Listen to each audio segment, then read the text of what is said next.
Hello everyone, welcome to our YouTube channel conceptual study strong your base to strong your future.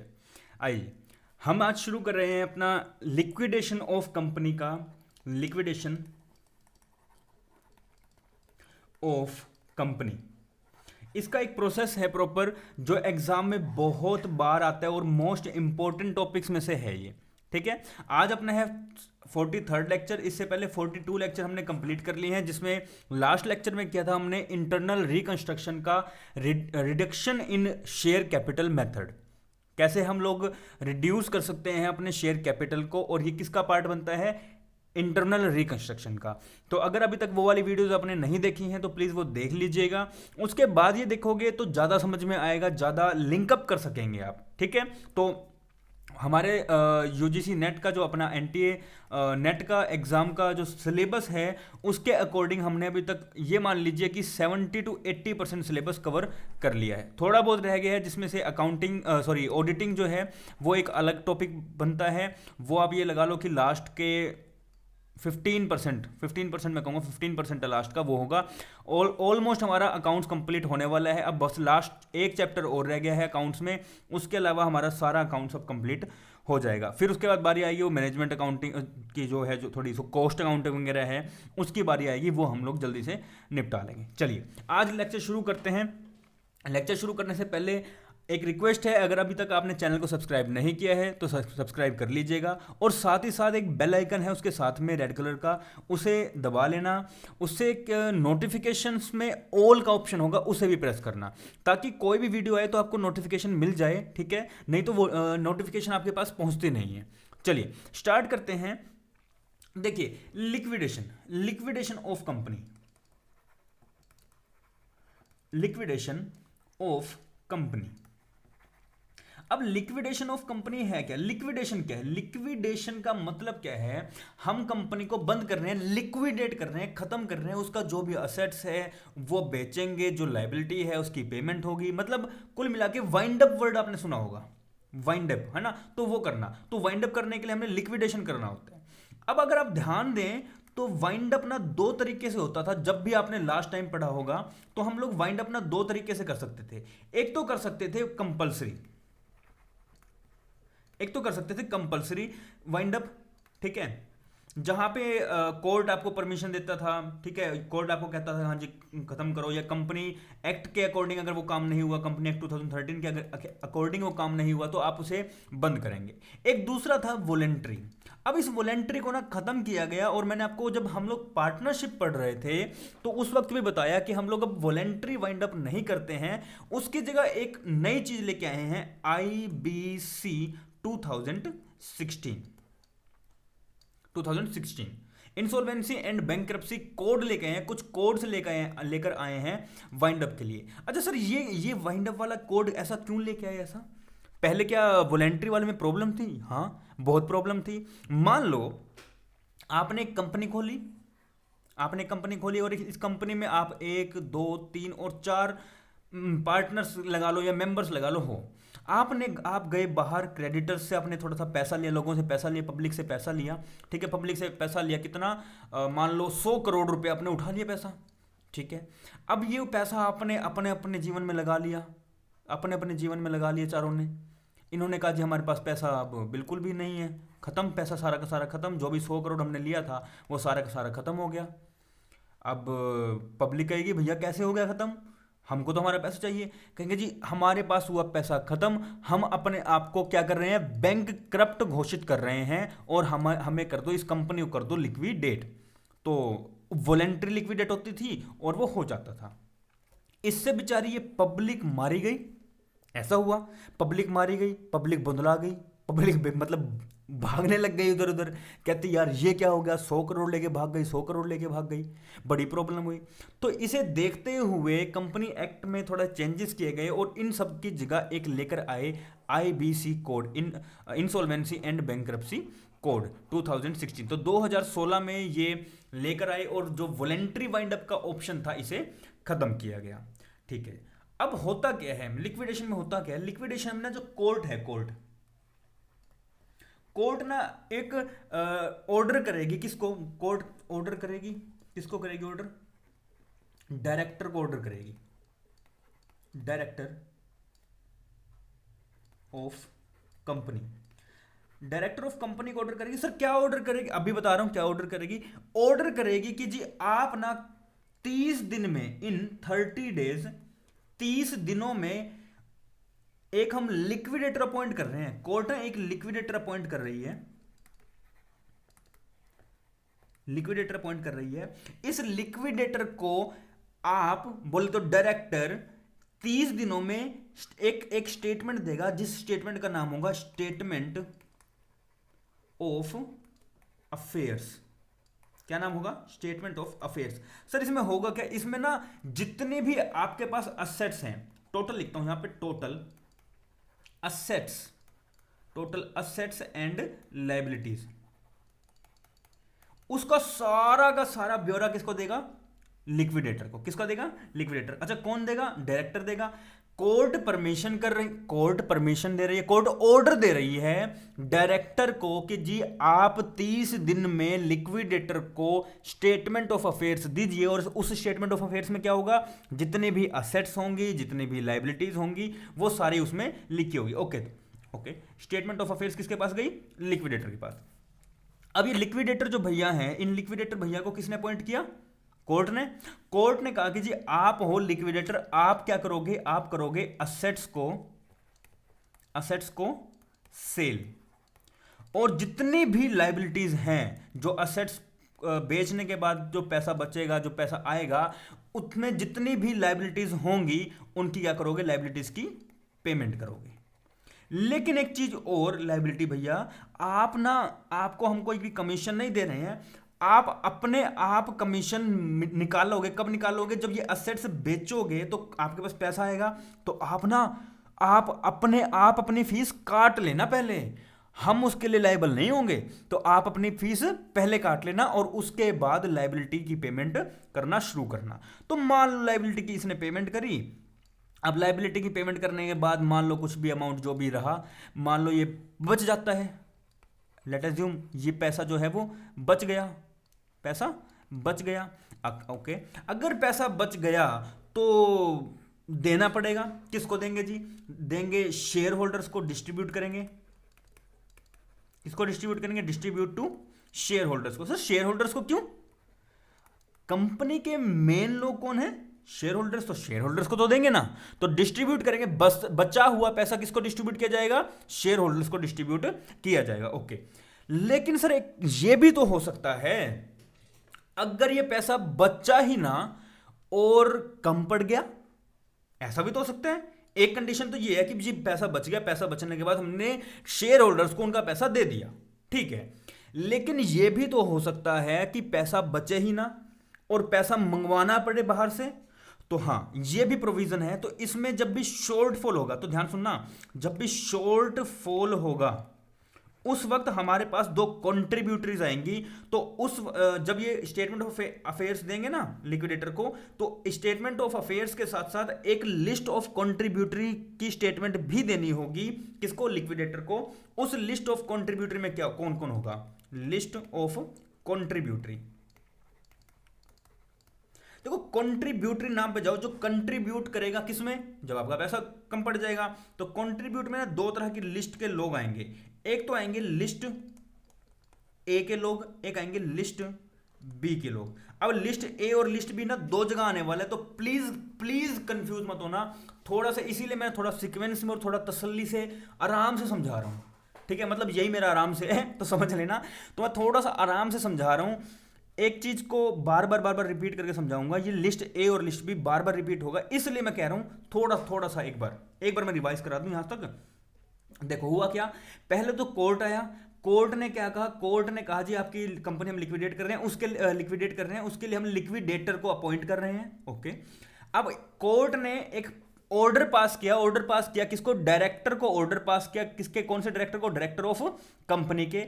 इस director को कहा कि आप 30 दिन में लिक्विडेटर को एक स्टेटमेंट प्रोवाइड कराएंगे, और उस स्टेटमेंट का नाम होगा स्टेटमेंट ऑफ अफेयर्स, जिसमें सारी की सारी असेट्स और सारी की सारी लायबिलिटीज का ब्यौरा होगा। लिक्विडेटर को एक तो ये दोगे, दूसरा एक और चीज दोगे जिसका नाम होगा लिस्ट ऑफ कंट्रीब्यूटरी। ठीक है, तो लिस्ट ऑफ कंट्रीब्यूटरी होगा। अच्छा, तो अभी लिक्विडेटर करेगा क्या? लिक्विडेटर करेगा असेट्स की, तो असेट्स को तो सेल कर देगा, जो भी असेट है, कुछ भी है, बेंच पड़े हैं, टेबल पड़ा है, चेयर चूर सब बेच देगा वो। बेचने के बाद सबसे पहले अपना पैसा काटेगा, काम किया उसने, है ना, तो सबसे पहले अपना पैसा काटेगा लिक्विडेटर, और उसके बाद लायबिलिटीज की पेमेंट करना शुरू करेगा। लायबिलिटीज की पेमेंट करने के बाद अगर कुछ पैसा बच जाता है तो वो शेयर होल्डर्स को दे देगा। अगर अगर लायबिलिटीज को पेमेंट करने के लिए पैसा ही नहीं है, मान लो एसेट्स को यहां सेल किया और सेल करने के बाद पैसा ही नहीं है, इन लायबिलिटीज बेचारों को, इन लायबिलिटीज को पेमेंट करने की के लिए पैसा ही नहीं है, तो यहां पर ना एक जो लिस्ट और दी थी, उस लिस्ट का नाम था लिस्ट ऑफ कंट्रीब्यूटरी। इसमें दो तरह के मेंबर्स आएंगे, दो तरह की लिस्ट आएंगी, list A and list B. तो लिस्ट ए में कौन से लोग आएंगे? जो करंट ईयर के शेयर होल्डर्स हैं। कौन से हैं? Current year share holder, years share holder, ठीक है। और लिस्ट में प्रीवियस ईयर के शेयर होल्डर्स आएंगे, प्रीवियस ईयर्स शेयर होल्डर्स।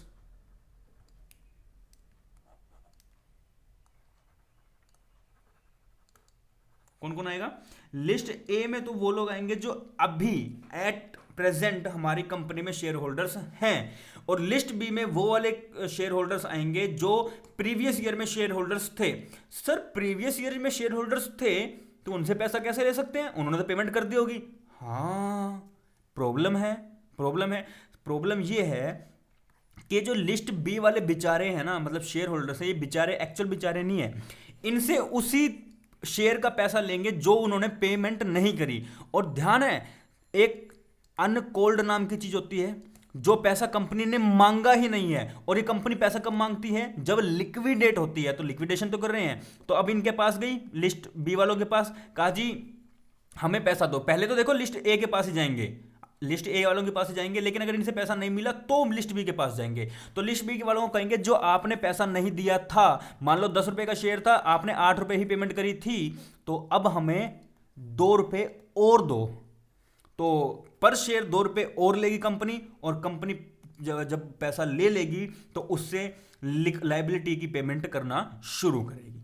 तो यहां पर दो तरह की चीजें हैं। दो तरह की चीजें कौन सी? एक तो है आपके पास स्टेटमेंट ऑफ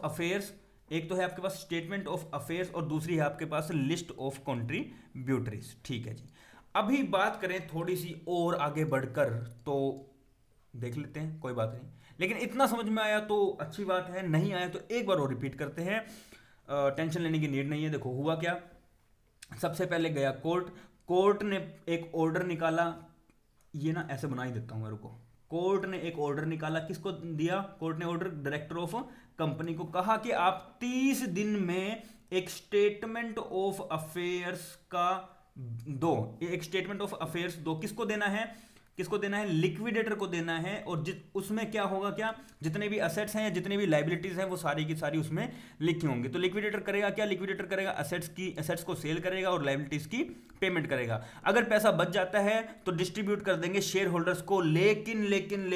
लेकिन अगर पैसा हो जाता है शॉर्टफॉल, अगर आपके पास पैसा नहीं बचता है, तो आपके पास दो तरह की लिस्ट होंगी। एक लिस्ट ऑफ कंट्रीब्यूटरीज में दो तरह की लिस्ट होंगी, एक में होंगे लिस्ट ए और दूसरा होगा लिस्ट बी। लिस्ट ए में करंट ईयर के शेयर होल्डर्स होंगे जिनसे पहले पैसा मांगा जाएगा। अगर इन्होंने सारी पेमेंट करी हुई है, ये अगर पैसा नहीं दे पा रहे हैं या नहीं देना चाह रहे हैं, मतलब पेमेंट इन्होंने पूरी कर दी, 10 का शेयर 10 दे दिए, लेकिन अब इनकी लायबिलिटी नहीं बनती, तो अब कंपनी जाएगी लिस्ट बी वालों के पास, लिक्विडेटर जाएगा लिस्ट बी वालों के पास और कहेगा भैया आपके पैसे पेंडिंग है, प्रीवियस ईयर में आप शेयर होल्डर्स थे, आपका 2 रुपए जो अनकोल्ड वाला पैसा था वो हमें दो, हमें लायबिलिटी की पेमेंट करनी है। तो अब वो लायबिलिटी की पेमेंट यहां से कर देंगे। क्लियर है इतना? चलिए अब थोड़ा सा और देखो। पहले अगर बात करें हम लोग, तो स्टेटमेंट ऑफ अफेयर्स देंगे। हमने देखा कि एक तो होगा स्टेटमेंट ऑफ अफेयर्स, दूसरा होगा list of contributories. Okay, list of contributories में लिस्ट ए और लिस्ट बी हो गया, कंप्लीट हो गया। अब जो मेन बात है वो है स्टेटमेंट ऑफ अफेयर्स की। अब स्टेटमेंट ऑफ अफेयर्स में होता क्या है, स्टेटमेंट ऑफ अफेयर्स कैसे कैसे दी जाती है, तो एक हेडिंग बनाते हैं स्टेटमेंट ऑफ अफेयर्स की। लिख लेना भाई प्लीज, साथ साथ लिख लेना ये, ठीक है। तो स्टेटमेंट ऑफ अफेयर्स में पहला जो है, पहला वो आएगा लिस्ट ए। अब मैं इसीलिए मैंने पहले बोला था कि प्लीज कंफ्यूज मत होना, ध्यान से सुनना। वहां पे कंट्रीब्यूटरी का लिस्ट ए है, यहां पे स्टेटमेंट ऑफ अफेयर्स का लिस्ट ए है। और स्टेटमेंट ऑफ अफेयर्स में आते क्या है, सारी की सारी एसेट्स और सारी की सारी लाइबिलिटीज आती हैं। तो लिस्ट ए में कौन सी चीजें आएंगी, लिस्ट ए में वो वाली असेट्स आएंगी, असेट्स कौन सी असेट्स आएंगी, वो वाली असेट्स आएंगी जिन पे कोई भी गिरवी, जो कहीं पे भी गिरवी नहीं है। असेट्स वो वाली जो कहीं पे भी गिरवी नहीं है, जो कहीं पर भी गिरवी नहीं है, मतलब मॉर्टगेज में नहीं है। जैसे डिबेंचर्स होता है, डिबेंचर्स के अगेंस्ट कोई ना कोई मॉर्टगेज होता है, कोई ना कोई चीज असेट्स गिरवी होती है। तो वैसे यहां पर वो वाली असेट्स आएंगी जो फ्री हैं, फ्री असेट्स। हम लोग अगर इसे एक नाम पे कहीं, एक छोटे सी चीज पे कहीं, छोटे वर्ड पे कहीं, तो क्या कहेंगे, फ्री असेट्स। लिस्ट ए में वो वाली असेट्स आएंगे जो फ्री हैं, किसी के भी अगेंस्ट वो वाली असेट्स गिरवी नहीं है। ओके, फिर बारी आएगी लिस्ट बी की। ओके, एक सेकेंड, क्या हुआ है, हाँ, लिस्ट बी की। अच्छा जी, लिस्ट बी में कौन से आएंगे, देखो जैसे ना यहां पर ना वो वाली असेट्स आएंगी जो अगेंस्ट में, किसी के अगेंस्ट में गिरवी रखी हुई हैं। पहले लिस्ट ए में कौन से है, लिस्ट ए में तो वो वाले असेट्स आई हैं जो किसी के अगेंस्ट में गिरवी नहीं है। लेकिन लिस्ट बी में वो वाले असेट्स आएंगे जो किसी ना किसी के गिरवी हैं, मतलब वो गिरवी कहीं ना कहीं रखी हुई है। तो जैसे जब डिबेंचर हम लोग इशू करते हैं ना, डिबेंचर इशू करते हैं, डिबेंचर इशू करते वक्त कुछ ना कुछ असेट्स होते हैं जो हम लोग इनके अगेंस्ट में गिरवी रखते हैं, ठीक है। तो असेट्स मॉर्टगेज पर रखते हैं। अब ये मॉर्टगेज ना दो तरीके से हो सकते हैं। एक तो होता है जी फिक्स्ड चार्ज, एक होता है फ्लोटिंग चार्ज। एक है फिक्स्ड चार्ज और दूसरा क्या है, फ्लोटिंग चार्ज। ओके, तो फिक्स्ड चार्ज में क्या होगा, जैसे ना चार्ज अगेंस्ट आपने लैंड एंड बिल्डिंग कर दिया भाई, जब तक लैंड एंड बिल्डिंग को सेल नहीं कर सकते हैं तब तक, मतलब लैंड और बिल्डिंग को सेल नहीं कर सकते हैं जब तक आप पेमेंट नहीं कर दोगे, किसकी, डिबेंचर्स की। तो फिक्स्ड चार्ज में कौन सा होगा, जैसे कि लैंड एंड बिल्डिंग कर दी, लैंड एंड बिल्डिंग, मान लो लैंड एंड बिल्डिंग करी, और लैंड एंड बिल्डिंग एक असेट है, लैंड एंड बिल्डिंग क्या एक असेट है, और इस असेट्स, ये असेट ना आप तब तक नहीं बेच सकोगे। ध्यान सुनना। पहली बात तो लिस्ट बी में डिबेंचर्स इशू जब अगर हम करेंगे तो हमारे पास कुछ ना कुछ हम उनके अगेंस्ट में असेट्स गिरवी रखते हैं। तो लिस्ट बी में वो वाले असेट्स आएंगे जो किसी ना किसी के अगेंस्ट में गिरवी पे रखे हुए हैं। ओके, गिरवी दो तरीके से रख सकते हैं, एक तो है फिक्स्ड चार्ज, दूसरा है फ्लोटिंग चार्ज। ओके, ठीक है। उसके बाद फिक्स्ड चार्ज में कौन से होते हैं, कोई भी assets, land and building, plant and machinery, कुछ भी रख दिया। अब वो वाले असेट तब तक आप बेच नहीं सकते हो जब तक आप डिबेंचर की पेमेंट नहीं कर देते हो। तो लिस्ट बी में कौन से असेट्स हैं जो डिबेंचर के अगेंस्ट में रखे हुए हैं मॉर्टगेज पर। मॉर्टगेज जो है दो तरीके का, फिक्स्ड एंड फ्लोटिंग। फिक्स्ड में land and building, upon example लिया, लैंड एंड बिल्डिंग आपने रखा हुआ, और लैंड एंड बिल्डिंग को तब तक सेल नहीं कर सकते हो जब तक इनकी पेमेंट ना हो जाए, जब तक डिबेंचर्स की पेमेंट ना हो जाए। क्लियर है इतना? ओके, तो ये है फिक्स्ड चार्ज। अब बात करते हैं फ्लोटिंग चार्ज की। फ्लोटिंग चार्ज जैसे चार्ज अगेंस्ट असेट्स होता है, चार्ज अगेंस्ट असेट्स, यहां पे हम कहते हैं charge against land and building. अगर हमने यहां पे लैंड एंड बिल्डिंग को रखा हुआ है ना, तो यहां पे लिखा होगा charge against land and building, लेकिन यहां लिखा होगा चार्ज अगेंस्ट असेट्स। ध्यान से, ठीक है। तो फ्लोटिंग चार्ज में क्या है, फ्लोटिंग चार्ज में चार्ज अगेंस्ट असेट्स होगा, ठीक है। अब मान लो आपने डिबेंचर्स के अगेंस्ट में 3 करोड़ के आपने मान लो कि रखे हैं, 3 करोड़ के आपके डिबेंचर्स हैं, इनके अगेंस्ट में आपने 3 करोड़ की असेट्स रखनी है। तो आपने हमेशा 3 करोड़ की असेट्स मेंटेन करके रखनी है। वो आपकी मर्जी है कि आप लैंड एंड बिल्डिंग करो, प्लांट एंड मशीनरी करो, कोई भी ऐसी मशीन करो, कोई भी टेबल करो, कुछ भी करो, वो आपकी मर्जी है, कुछ भी करो, लेकिन उसकी अमाउंट कितनी होनी चाहिए, 3 करोड़ की होनी चाहिए, ठीक है। तो थोड़ा और ध्यान से हम बात कर रहे हैं स्टेटमेंट ऑफ अफेयर्स की। लिस्ट ए में वो वाली असेट आएगी जिसमें जो असेट फ्री है, मतलब वो वाली असेट किसी के अगेंस्ट में गिरवी नहीं रखी गई है। लिस्ट बी में वो वाली असेट आएगी जो डिबेंचर के अगेंस्ट में गिरवी रखी गई है। इसमें दो तरह से गिरवी रख सकते हैं, एक होता है फिक्स्ड चार्ज, जहां पर हम लोग एक पर्टिकुलर असेट के अगेंस्ट में रखते हैं, ठीक है। पर्टिकुलर असेट जो है वो डिबेंचर के अगेंस्ट में रखते हैं। जैसे यहां पे हमने एग्जांपल लिया लैंड एंड बिल्डिंग का, तो लैंड एंड बिल्डिंग को तब तक आप सेल नहीं कर सकते हो जब तक आप डिबेंचर की पेमेंट नहीं कर देते हो। सॉरी। दूसरी बात करें फ्लोटिंग चार्ज की, तो फ्लोटिंग चार्ज में चार्ज अगेंस्ट असेट्स होता है, और जितने की आपके पास अमाउंट है, मतलब जितने का डिबेंचर है, उतने की आपको हमेशा मेंटेन करके रखनी होगी असेट्स। वो कोई भी असेट्स हो सकती है, कोई भी असेट्स, बस उस पूरे असेट का जो वैल्यू होगा वो 3 करोड़ होना चाहिए। मतलब 3 करोड़, मतलब मान लो 3 करोड़ का जो डिबेंचर था वो 3 करोड़ का था। डिबेंचर कितने का था? 3 करोड़ का। तो आपको 3 करोड़ ही हमेशा हमेशा मेंटेन करके रखना होगा इनके अगेंस्ट में। उससे पहले आप सेल नहीं कर सकते हो। इनकी पेमेंट हो जाने के बाद आप कुछ मर्जी करो। क्लियर है इतना? चलिए ठीक है। अब थर्ड की बात करते हैं, लिस्ट नंबर थर्ड की या लिस्ट सी की। लिस्ट सी में देखो, लिस्ट सी में कौन से आएंगे? लिस्ट सी। अब लिस्ट सी में ना प्रेफरेंशियल क्रेडिटर्स होंगे। ध्यान से सुनना, मैंने प्रेफरेंशियल क्रेडिटर्स बोला है, प्रेफरेंस क्रेडिटर्स नहीं बोला। कौन से हैं? Preferential creditors. लिस्ट सी में प्रेफरेंशियल क्रेडिटर्स। अभी प्रेफरेंशियल क्रेडिटर्स कौन से होते हैं? प्रेफरेंशियल क्रेडिटर्स पहली बात तो सेक्शन 530 में दिए गए हैं, वही वाले प्रेफरेंशियल क्रेडिटर्स आएंगे जो 530 में दिए गए हैं।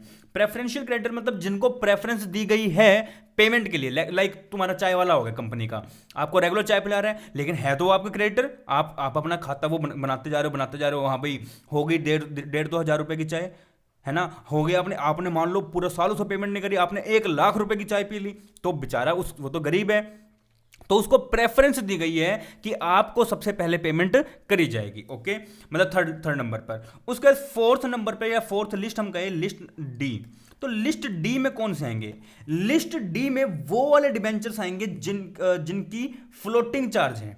ध्यान से सुनना, थोड़ा सा कंफ्यूजिंग रहेगा लेकिन चीजें एंड तक जाते थे सारे क्लियर हो जाएंगे, ठीक है। Debenture holders having floating charge, floating charge. Okay sir, अगर फ्लोटिंग चार्ज यहां पर आ रहे हैं, फ्लोटिंग चार्ज वाले डिबेंचर्स लिस्ट डी में आ रहे हैं, इसका मतलब आपने पहले बताया फिक्स चार्ज वाले, तो फिक्स चार्ज वाले तो लिस्ट बी में आएंगे। बिल्कुल, लिस्ट बी में सिर्फ और सिर्फ फिक्स चार्ज वाले आएंगे। कौन से? असेट्स। तो डिबेंचर्स, वो वाले डिबेंचर्स कहां आएंगे? लिस्ट बी में आएंगे जिनके ऊपर फिक्स्ड चार्ज है। लेकिन अगर फ्लोटिंग चार्ज की बात करें तो फ्लोटिंग चार्ज आएगा लिस्ट डी में, डिबेंचर्स के अगेंस्ट में, ठीक है। तो यहां बस बताया था कि मॉर्टगेज दो तरीके से हो सकता है, एक फिक्स्ड चार्ज वाला, एक फ्लोटिंग चार्ज वाला। तो फिक्स्ड चार्ज वाला कहां आएगा? लिस्ट बी में, और फ्लोटिंग चार्ज वाले डिबेंचर्स कहां आएंगे? लिस्ट डी में। ओके, उसके बाद बात करते हैं फिफ्थ की। फिफ्थ में कौन आएंगे? अब देखो बचा कौन? अब बचा कौन? लिस्ट ई। लिस्ट ई में डिबेंचर की हमने पेमेंट कर दी, प्रेफरेंशियल क्रेडिटर्स की पेमेंट कर दी। अब ना कुछ ऐसे क्रेडिटर्स होते हैं जो बेचारे अनसिक्योर्ड होते हैं, लाइक डिबेंचर्स हैं। अब डिबेंचर्स ऐसा भी हो सकता है कि डिबेंचर्स आपने 50 लाख के इशू करे, जिसमें से 25 लाख तो थे सिक्योर्ड, 25 लाख कैसे थे? सिक्योर्ड, और 25 लाख थे अनसिक्योर्ड। 25 लाख थे अनसिक्योर्ड। ये ऐसे भी हो सकते हैं, ये फिक्स्ड चार्ज में हो गया और ये फ्लोटिंग चार्ज में हो गया। ऐसा भी हो सकता है, फिक्स्ड और फ्लोटिंग चार्ज। अच्छा, सिक्योर्ड है तभी तो फिक्स्ड और फ्लोटिंग है, यहां पे तो फिक्स्ड और फ्लोटिंग नहीं होगा क्योंकि ऑलरेडी अनसिक्योर्ड है। फिक्स्ड और फ्लोटिंग का मतलब क्या है कि इन डिबेंचर्स के अगेंस्ट में कोई ना कोई असेट पड़ी है। फिक्स्ड में तो एक पर्टिकुलर असेट पड़ी है, फ्लोटिंग में एक पर्टिकुलर अमाउंट पड़ा है असेट्स के रिगार्डिंग, ऐसा होगा। लेकिन अनसिक्योर्ड में कोई असेट्स होगी? अनसिक्योर्ड तो अनसिक्योर्ड है, उन पे कोई सिक्योरिटी नहीं है, तो अनसिक्योर्ड जो अपने पास डिबेंचर्स हैं, अनसिक्योर्ड क्रेडिटर्स, ठीक है। तो इस तरह के जो भी क्रेडिटर्स हैं वो आते हैं लिस्ट ई में। तो लिस्ट ई में कौन से आएंगे? अनसिक्योर्ड क्रेडिटर्स, अनसिक्योर्ड क्रेडिटर जिनके अगेंस्ट में कोई भी असेट नहीं है। ओके, उसके बाद ये एक बार रब कर दूं, ठीक है।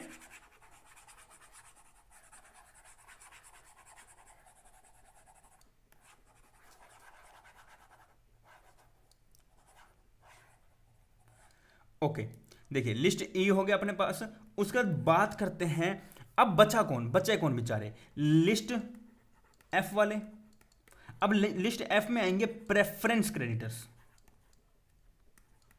प्रेफरेंस शेयर होल्डर्स या प्रेफरेंस क्रेडिटर्स शेयर होल्डर्स। ठीक है, तो पहले अपन ने डिबेंचर्स की पेमेंट करी, ठीक है। अच्छा, डिबेंचर की पहले कौन सी पेमेंट हुई, जो फिक्स्ड चार्ज वाले हैं। फिर प्रेफरेंशियल क्रेडिटर्स की करी, प्रेफरेंशियल क्रेडिटर्स की करी।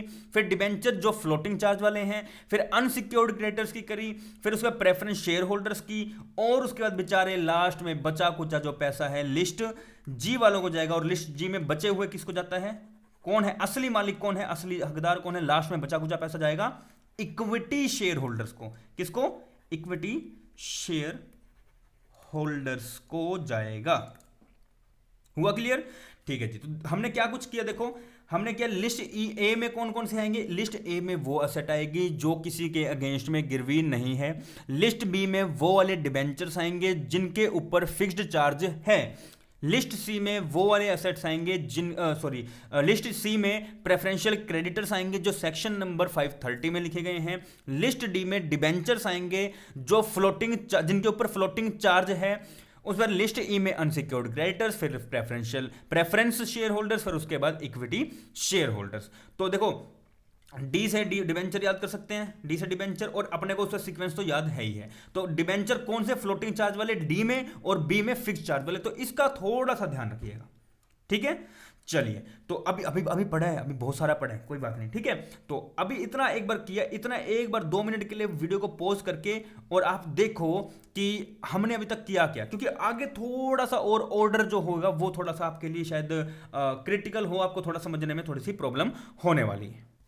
ओके जी, तो आई थिंक आपने देख लिया होगा कि किस किस तरह से हमने अभी चीज़ें करी हैं। तो मैं एक बार आपको थोड़ा सा दोबारा बताऊंगा। देखो लिस्ट स्टेटमेंट ऑफ अफेयर्स में क्या होगा, स्टेटमेंट ऑफ अफेयर्स में लिस्ट ए होगी जिसमें असेट्स आएंगे जो किसी के अगेंस्ट में गिरवी नहीं है। लिस्ट बी में वो वाले डिबेंचर्स होल्डर्स आएंगे जिनके अगेंस्ट में एक फिक्स्ड चार्ज है। लिस्ट सी में वो कौन आएंगे, प्रेफरेंशियल क्रेडिटर्स आएंगे जो सेक्शन नंबर 530 में लिखे गए हैं। लिस्ट डी में डिबेंचर होल्डर्स आएंगे वो वाले जिनके अगेंस्ट में फ्लोटिंग चार्ज है। और लिस्ट ई में फिर उसके बाद सिक्योर्ड क्रेडिटर्स, लिस्ट एफ में प्रेफरेंस शेयर होल्डर्स, और लिस्ट ई में बाद में जाके लास्ट में कौन बचेगा, इक्विटी शेयर होल्डर्स बचेगा। और लास्ट में एक लिस्ट और आती है, लिस्ट नंबर एच।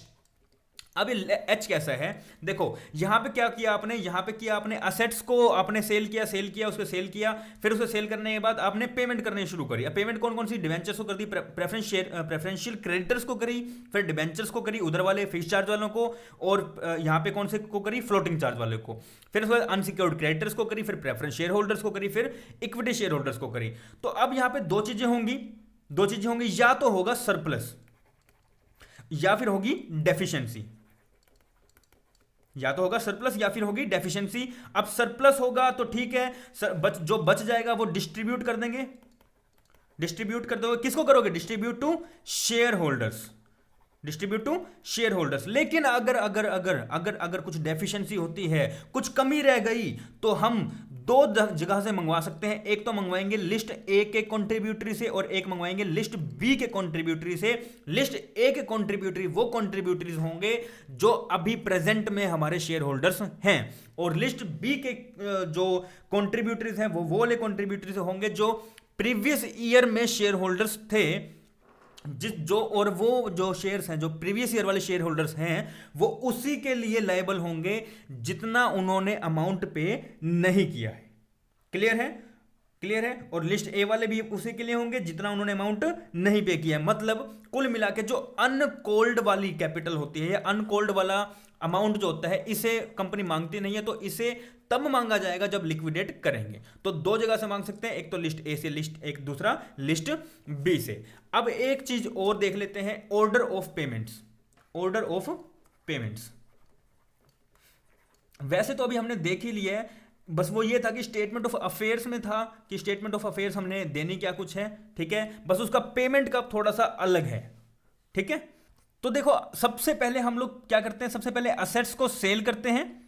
अच्छा, वो कौन से असेट को सेल करोगे जिनके ऊपर फिक्स्ड या फ्लोटिंग चार्ज है? नहीं सर, जो फ्री असेट्स हैं, जो किसी के अगेंस्ट में भी गिरवी नहीं है, तो हम सबसे पहले असेट को सेल करेंगे। जो पैसा आएगा उस पैसे से हम लोग सबसे पहले डिबेंचर होल्डर्स, बोल तो लिस्ट बी वाले डिबेंचर होल्डर्स को की पेमेंट करेंगे। लिस्ट बी में कौन से आते हैं? जिनके अगेंस्ट में फिक्स्ड चार्ज है। ठीक है, अच्छा, फिक्स्ड चार्ज मतलब कोई भी एक पर्टिकुलर असेट। ओके, फिर उसके बाद बात करें लिस्ट बी की, नेक्स्ट पेमेंट किसी करेंगे, तो नेक्स्ट पेमेंट मैंने आपको बताया था एक वो बंदा था लिक्विडेटर, तो हमने उसको कहा था लिक्विडेटर भैया आप अपनी पेमेंट काट लेना।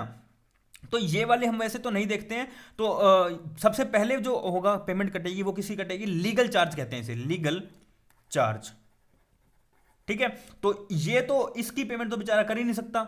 इस असेट की, इसके जो डिबेंचर्स हैं, जो लिस्ट बी वाले डिबेंचर्स हैं, उनके अगेंस्ट में जो असेट है उसमें से पेमेंट ले सकता है? नहीं ले सकता, क्योंकि डिबेंचर होल्डर्स को सारी पेमेंट देनी है और उनके अगेंस्ट में ऑलरेडी फिक्स चार्ज है, तो वो जितनी बिकेगी वो सारी की सारी उसको दे देंगे। तो यहां से जो पैसा बचेगा उसमें से सबसे पहले लीगल चार्ज कटेंगे, जो भी कोर्ट के चार्जेस हैं, और जो लिक्विडेटर की रेम्यूनरेशन होगी, लिक्विडेटर्स रेम्यूनरेशन,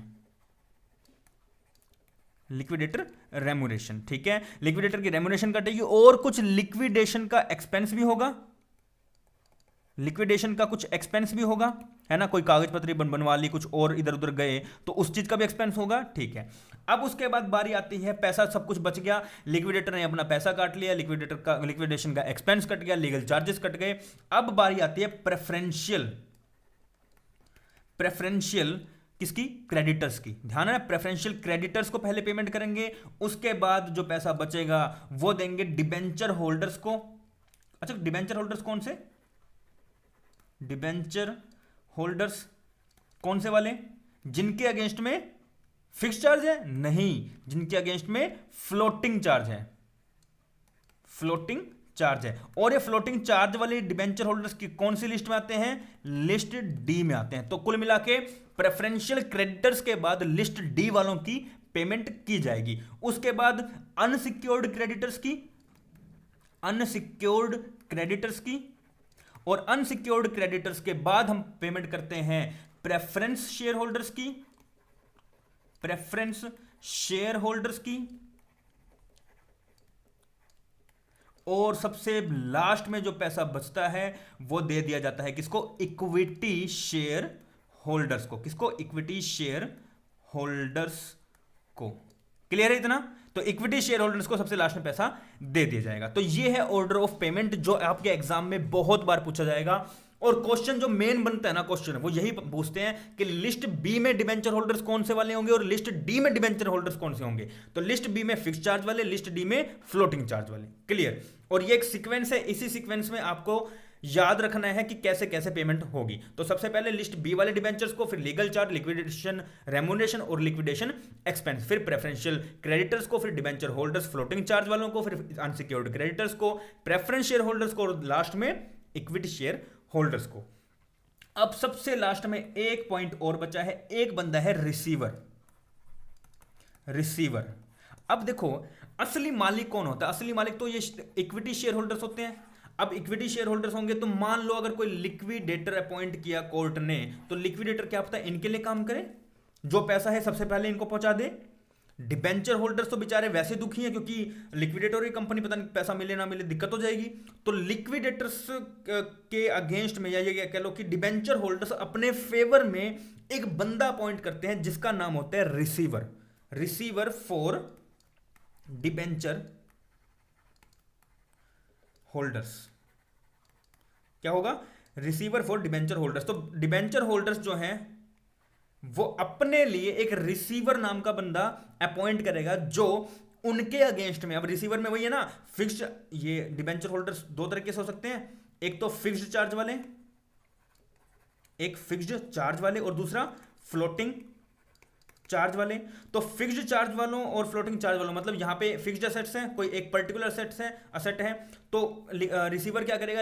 रिसीवर उस पर्टिकुलर असेट को बेच के उस पर्टिकुलर डिबेंचर की पेमेंट कर देगा, और अगर फ्लोटिंग चार्ज है तो उस पर्टिकुलर अमाउंट के असेट्स को बेच के उस पर्टिकुलर अमाउंट के असेट्स जो डिबेंचर्स हैं उनकी पेमेंट कर दी जाएगी। तो कुल मिला के बात यह है कि रिसीवर जो है एक बंदा वो डिबेंचर होल्डर्स के फेवर में काम करता है, लेकिन जो अगर लिक्विडेटर की बात करें तो लिक्विडेटर असेट्स और लाइबिलिटीज की पेमेंट और सेल की, मतलब असेट्स को सेल करना और लाइबिलिटी की पेमेंट करने का काम करता है।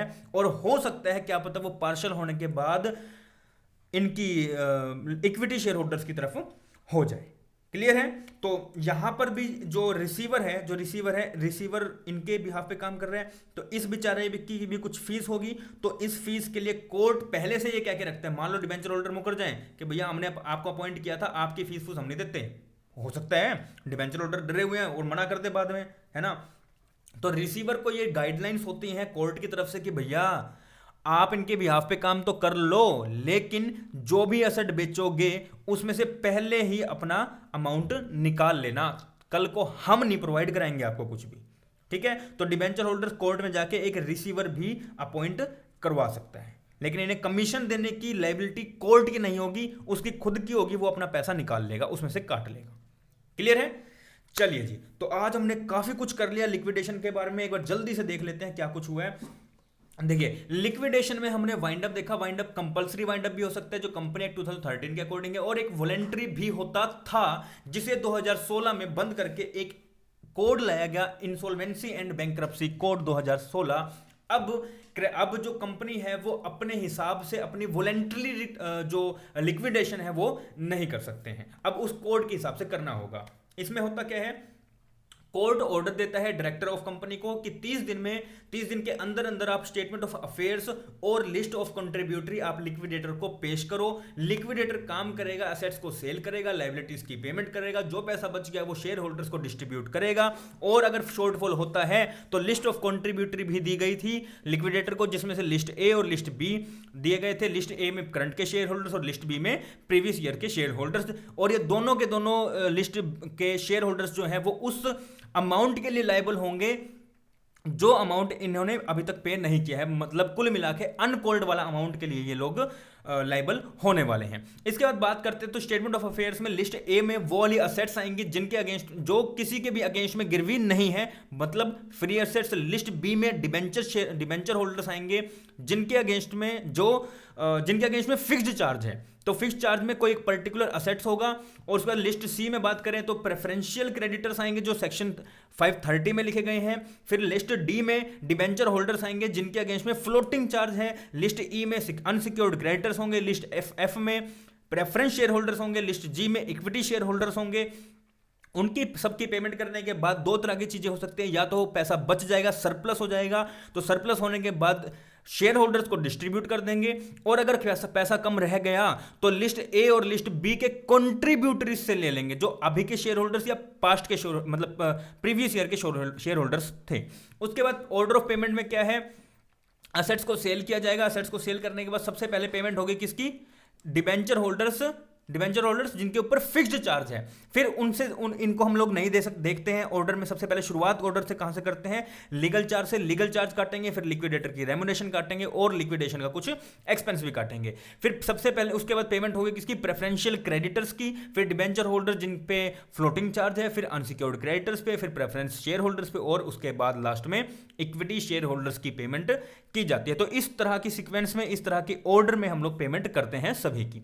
फिर लास्ट में एक बंदा आता है रिसीवर को पहले अपॉइंट करा दिया जाता है डिबेंचर होल्डर्स के द्वारा, क्योंकि जरूरी नहीं है कि जो वो है अपना लिक्विडेटर डिबेंचर होल्डर्स के फेवर में काम करे, तो इसलिए डिबेंचर होल्डर बेचारे डरते हैं। तो वो शुरुआत में कहते हैं कोर्ट को कि जी हमने जोड़े हाथ, हमारे एक बंदा अपॉइंट करवा दो हमारे लिए जिसका नाम होगा रिसीवर, और रिसीवर हमारे लिए हमारे अगेंस्ट में जो भी असेट्स हैं, चाहे वो फिक्स्ड चार्ज की हो, चाहे वो फ्लोटिंग चार्ज की, वो हमारे लिए उन्हें सेल करके हमें पैसा देगा। लेकिन कोर्ट से उसको प्रॉपर एडवाइस होती है, प्रॉपर गाइडलाइन होती है कि भैया आप अपनी पेमेंट पहले निकाल लेना, हम इसके लिए लायबल नहीं होंगे।